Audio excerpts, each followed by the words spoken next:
as an oil weapon is far more greater than what we did. What we did is nothing at all. I think we can cut down production to, let's say, 20%. Instead of 25%, it will be 80%. You think Europe or Japan or the United States can survive with this?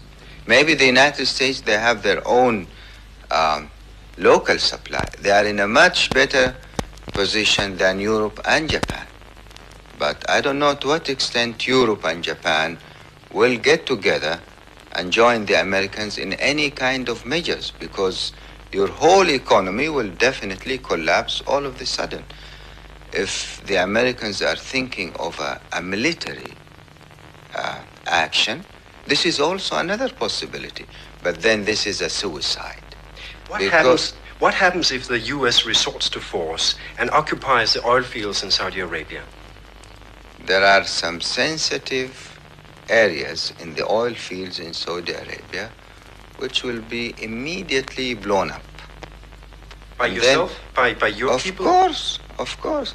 And then what will happen is Europe has to live, and Japan, of course, has to live without oil from Saudi Arabia for so many years, because it takes years to repair that.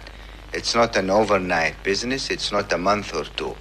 Now you can imagine what kind of gambling this could be. But could you cut your production down to 80% and still survive economically? Yes, sir. You know what will happen then?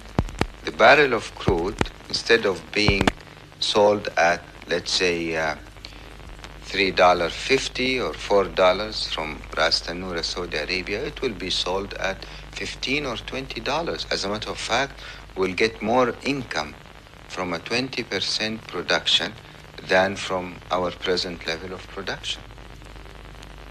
Law of supply and demand.